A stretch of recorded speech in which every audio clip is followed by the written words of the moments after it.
Assalamualaikum warahmatullahi wabarakatuh. Om Swastiastu, Namo Buddhaya, Salam Kebajikan. Kembali bersama Tolong 9 dari Buta Pandita Lopi Kabupaten Bulukumba. Ada hal yang menarik sebenarnya terkait soal pernasaban ini. Kita tahu bahwa salah satu yang memicu adanya pertentangan soal nasab hari ini, ataupun misalnya diputuskannya dengan tulisan Kiai Haji Imaduddin Usman Al-Bantani terkait soal nasab Balawi, sesungguhnya ini tidak terlepas daripada oknum-oknum habaib yang congornya tidak bisa dijaga. Salah satunya itu tentu Bahar Smaik. Dan yang menjadi pertanyaan di kita semua adalah keberadaan ulama-ulama atau kiai-kiai Nahdlatul Ulama khususnya ketika suatu waktu Bahar Smaik mengatakan bahwa zuriat Wali Songo sudah tidak ada karena nasabnya sudah terputus, bahkan jika ada maka itu dari jalur pihak ibu. Muncul pertanyaan yang sangat serius di sini. Kenapa kemudian hampir seluruh ulama-ulama Nahdlatul Ulama ataupun kiai-kiai pondok pesantren itu yang kita pertanyakan tidak ada yang tampil membela Wali Songo atau Suryat Wali Songo. Kenapa saya mengatakan bahwa tidak ada yang tampil membela Suryat Wali Songo? Ya itu faktanya. Pasca Bahar Smaik mengeluarkan pernyataan itu, tak satu pun tokoh-tokoh Nahdlatul Ulama yang tersohor di negeri ini yang memberikan komentarnya. Justru sebaliknya, ketika hasil penelitian Kiai Imaduddin Usman Al-Bantani dan Gus Puat Pleret mengeluarkan satu pernyataan tegas terkait soal putusnya nasab Balawi dari sisi hasil penelitian Kiai Imaduddin Usman Al-Bantani, maka justru kemudian orang-orang Nahdlatul Ulama atau kiai-kiai Nahdlatul Ulama, kiai-kiai pondok pesantren itu tampil membela habis-habisan daripada kelam Balawi. Ini yang menjadi pertanyaan dari kita semua, khususnya bagi anak-anak muda yang baru belajar soal agama.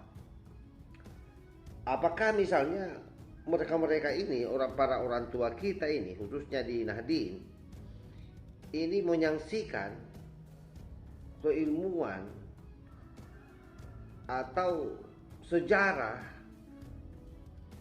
Islam masuk di Indonesia ini oleh Suryat Wali Songo? Kan itu menjadi pertanyaan kritisnya di sana. Karena tak satu pun kita dengar ada pembelaan serius atau bahkan sama sekali tidak ada yang melakukan pembelaan itu, baik langsung maupun tidak langsung di media sosial. Kenapa saya mengatakan media sosial? Karena Bahar Smaik menyemburkan isu meniadakan Suryat Wali Songo di media sosial.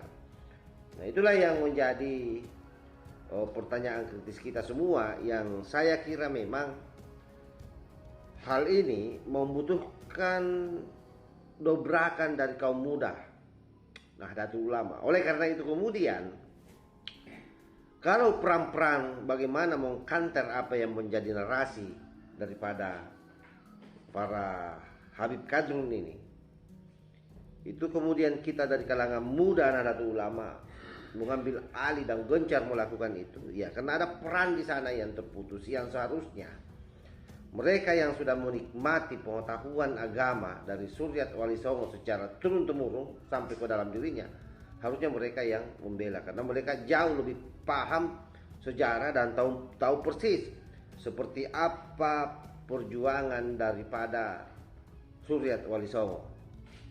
Sebab kita tahu bahwa Wali Songo ini bukan saja satu orang. Bahkan ada juga yang mengulas bahwa bukan saja 9 orang, tapi malah lebih. Karena tidak mungkin hanya 9 orang. Faktanya bahwa Islam tersebar di seluruh Nusantara.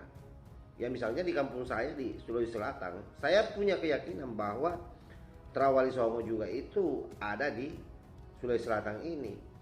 Dan ternyata setelah saya membaca sejarahnya, ya memang dulu kakeknya Sunan Giri, yaitu Syekh Jamaluddin Al-Akbari Al-Husaini itu memang sempat masuk di Sulsel pada tahun 3200, pada tahun 320. Dan itu kemudian yang sampai hari ini ada bekasnya itu di Tusorah. Bahkan di sana ada kuburannya yang pernah didatangi oleh Gus Dur. Nah, gelombang kedua itu tahun 500-an sampai 600-an baru kemudian datang 3 dato dari Minangkabau, yang juga mereka ini adalah merupakan murid dari Sunan Giri. Itu yang saya maksudkan, bahwa memang tidak bisa dipungkiri bahwa Tra Wali Songo ini memang menyebar di seluruh Nusantara. Dan sekali lagi anehnya itu tadi, ketika Bahar Smait mengungkapkan satu pernyataan yang menurut saya kebablasan, meniadakan Suryat Wali Songo di Nusantara ini, tak satu pun atau hampir tidak ada ulama-ulama Nahdlatul Ulama ataupun misalnya ulama-ulama pondok pesantren yang tersohor yang mengkanter apa yang dinarasikan oleh Bahar Smait. Tentu itu yang sangat kita sayangkan sesungguhnya. Padahal semua orang tahu bahwa Suryat Wali Songo itu tidak akan mungkin tidak melahirkan turunan laki-laki.